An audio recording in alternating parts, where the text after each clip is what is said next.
चौंडेश्वरी देवी महासमिति के जो कार्यकर्ता हैं उन्होंने अपील की है कि 10 और 11 तारीख को जो चौंडेश्वरी में मेला लग रहा है वहाँ अधिक से अधिक लोग संख्या में आएँ। क्षेत्रीय वासियों से भी कहा गया है कि अपने क्षेत्रीय मंदिर जो हैं उनको पर्यटन से जोड़ने के लिए हमें यह करना होगा, ज़रूरी है, क्योंकि हम लोग जाएंगे मंदिरों में तो तब हमारी जो संस्कृति है, जो हमारे आध्यात्म है, हमारी धार्मिक आस्था है, उसको मजबूती मिलेगा और हमारे जो इष्ट देवी देवता हैं उनका आशीर्वाद हमें मिलेगा। अतः 10 तारीख की रात को चौंडेश्वरी देवी के प्रांगण में भव्य जागरण का आयोजन किया जा रहा है और 11 तारीख को अष्टमी का बहुत बड़ा मेले का आयोजन हो रहा है, जहाँ पे स्थानीय लोग आते ही हैं। आप लोग अगर प्रवास कर रहे हैं तो आप लोग भी अधिक से अधिक संख्या में पहुँच सकते हैं। मेला क्या है, कैसा है, वीडियो में आगे आपको बताया जा रहा है, तो जुड़े रहिएगा वीडियो में। अभी तो सफ़र शुरू किया है, मंजिल का पता नहीं, अगर साथ आपका है तो नामुमकिन कुछ भी नहीं। इन्हीं पंक्तियों के साथ मैं हरीश खंडवाल मनकी आप सभी के सामने एक नई वीडियो लेके आया हूं और आप सभी का इस YouTube चैनल पर हार्दिक स्वागत, अभिनंदन है।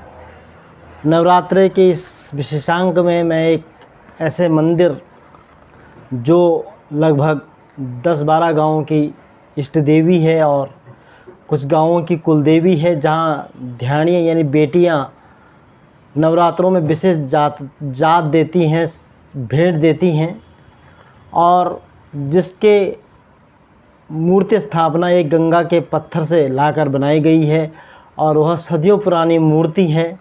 ऐसे मंदिर की जो पौराणिक कथा है, जो पौराणिक जानकारी है, आप पहुंचाने का प्रयास कर रहा हूं। आप वीडियो के अंत तक बने रहिएगा और जानिए इस रोचक जानकारी को। यह मंदिर चौंडेश्वरी देवी के नाम से जाना जाता है। चौंडेश्वरी देवी जो है वो चंड मुंड को मानने के नाम से चंडिका या चामुंडा देवी भी कहते हैं और इसका भ्रंश रूप होकर यहाँ चौंडेश्वरी देवी कही जाती है।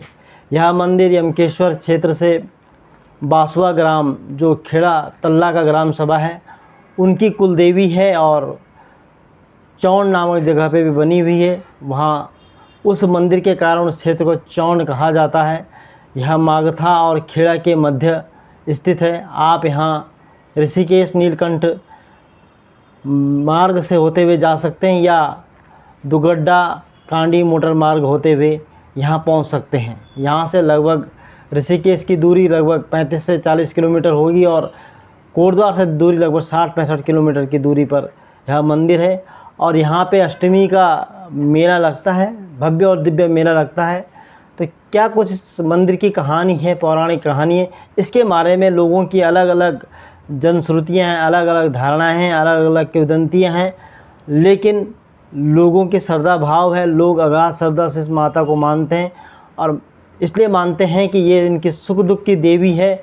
हर काम में इनका ही स्मरण किया जाता है, तो इसलिए लोगों का इसके प्रति अगाध प्रेम है। और जो प्रमुख कहानी है, कहते हैं कि ये कनखल क्षेत्र से नज़दीक होने के कारण, हरिद्वार क्षेत्र होने के नज़दीक होने के कारण, केदारखंड नज़दीक होने के कारण यहाँ पहले से ही देवी देवताओं का वास माना जाता है।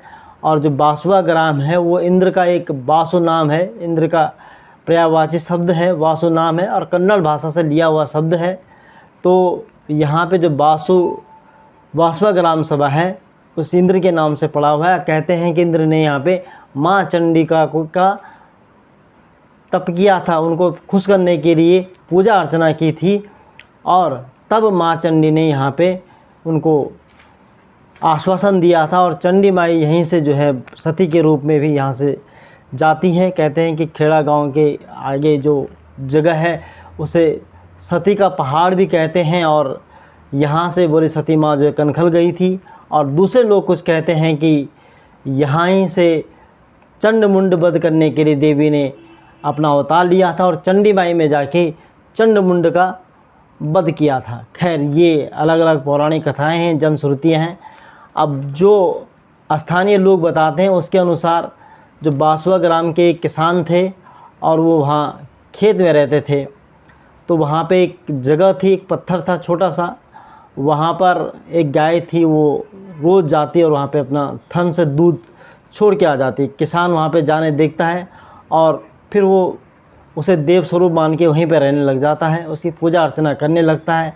कहते हैं कि जब एक रात उसको सपना होता है और सपने में माता देवी उसको कहती है कि यहाँ पे मेरा देवस्थान है, मेरा ये स्थल है, यहाँ पे आप छोटा सा मेरे लिए जगह बना दीजिए, श्रद्धा का केंद्र बना दीजिए।